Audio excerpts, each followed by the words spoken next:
When it comes to the issue of salvation, aminin na natin, sometimes may nasasabi tayo, sometimes may nagagawa tayo, o di kaya may pumapasok sa pag-iisip natin that is not 100% accurate when it comes to this doctrine of salvation.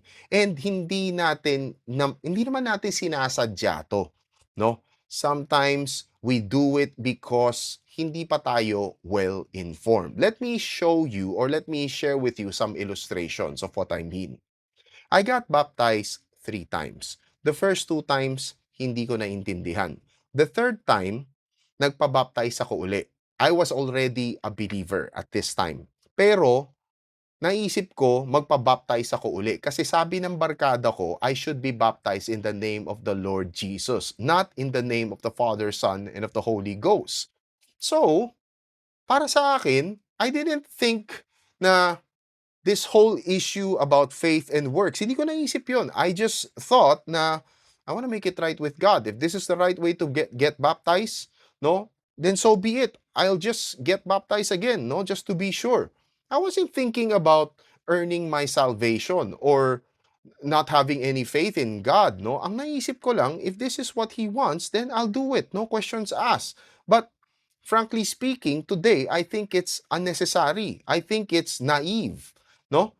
So, second illustration is, minsan natatanong sa akin, how sure are you that you are truly saved? As a newbie, anong isasagot ko? Wala naman akong masyadong kabisado ng mga Bible verses. I'm not even aware of by grace through faith and not of works. So, the normal answer is, I try to be a good Christian.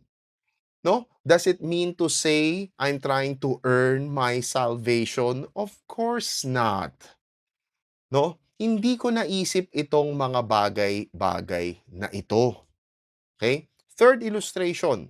Nagkakaroon tayo minsan ng struggle sa buhay to the point na iisipin mo na parang yung tinatawag natin, gusto mong bumait pero di mo magawa. Kasi nga napakahirap.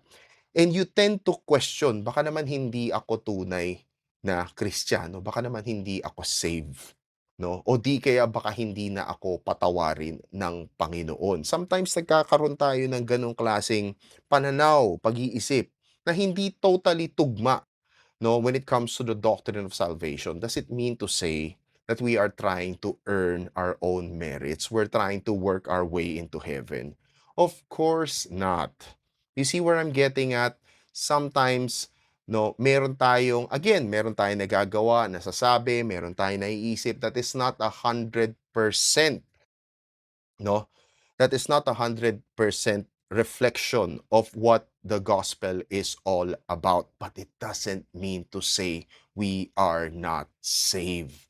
It just simply means kulang pa tayo sa pag-uunawa. And the worst thing you can do as a Christian is kondinahin itong bagong Christian na to just because he is not well informed, just because hindi pa niya masyadong nauunawaan ang kanyang salvation, no? The best thing you can do is to assure him of his salvation, turuan mo siya, instead of condemning the new believer. And with that, God bless.